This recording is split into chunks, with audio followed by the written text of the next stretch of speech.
guess it's technically afternoon. So we'll open it up for questions, guys.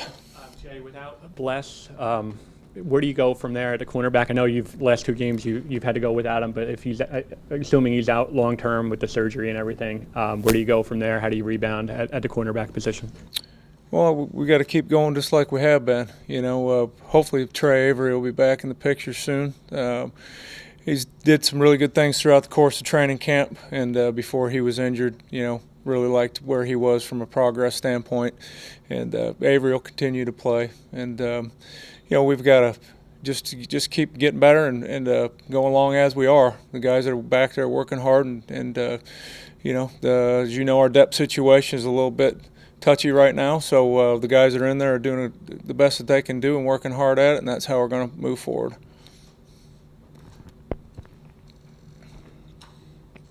How disappointing was the pass rush on Saturday? I mean, Kansas giving up about 3.5 sacks a game going in, and it didn't seem like you guys were able to get any real pressure on them all day.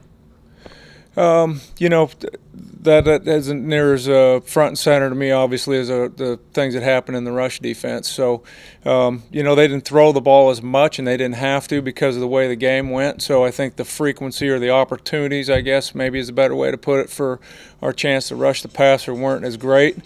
And so, fewer opportunities, less results is how that's going to work. But, we affected some throws. Sometimes you're not always going to get sacks. Sometimes it's going to be just pressures. And, we are never where we want to be, obviously. But, I think that's an area that's ongoing and we'll continue to look at.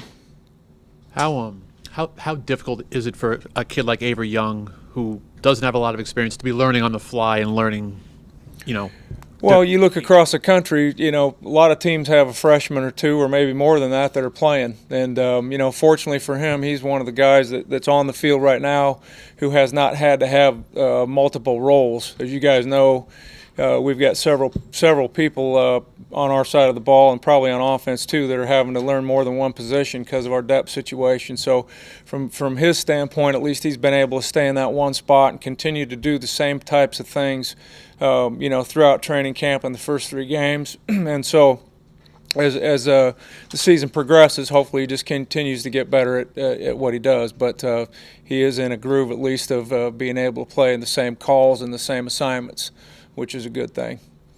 Jay, there were a number of missed tackles, particularly behind the line of scrimmage. How big of a concern is that, and how do you go about, correcting that issue? Yeah, we addressed the tackling issue, and I felt like the first 2 weeks of the season, we tackled pretty well as a group. Never perfect, obviously, but in games 1 and 2, I thought that the tackling was pretty crisp. I think where a lot of those issues came into play in this game were, as a result of us being worn down, being on the field. I asked at one point from the box what our snap count was late in the first quarter. We had taken, I think, 27 snaps. So that's on pace to break 100 snaps over the course of a game. It didn't turn out that way just because of the flow of the game and, some of the things that happened just from the standpoint of game management. But, usually when you get worried about being gassed, it's later in the game. But, we got gassed early just because we were out there in the first quarter so frequently. So some of the things that, happened as a result of, from a tackling standpoint, I think had to do with that, just back-to-back series and reps, and again, not having a lot of guys to roll through there. So we just got to continue to work on the fundamentals and the techniques and really press the guys to stick with those fundamentals and techniques even when they are tired. And the point I made to the guys on the bench is, and this is something that I think you always look at too, is are you getting other guys off blocks and running to the ball? And inevitably, there are going to be missed tackles in a football game, obviously more than what we wanted in this particular case. But if there is a breakdown somewhere at the point of attack, you got to get other people running to the football and being able to clean up some of those mistakes.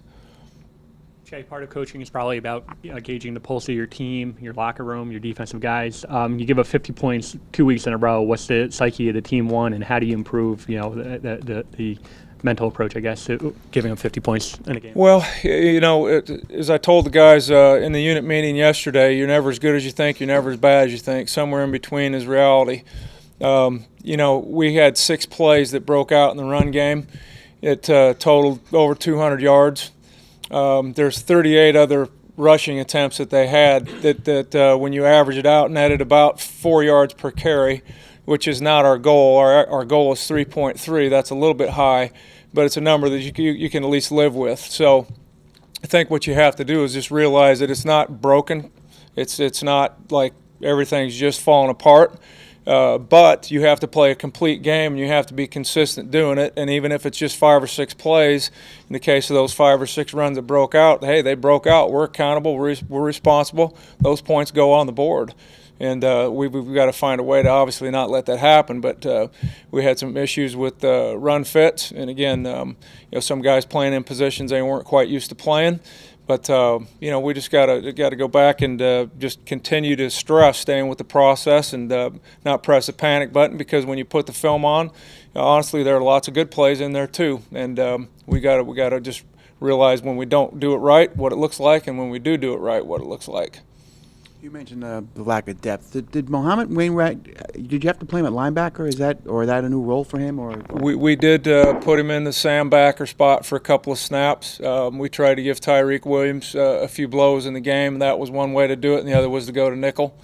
Again, with some of the injuries in the secondary, it's not like you can live in nickel all day either, because those guys got to find ways to have some breaks too. So we're trying to manage that through that personnel move. Okay, thanks, guys. Appreciate it.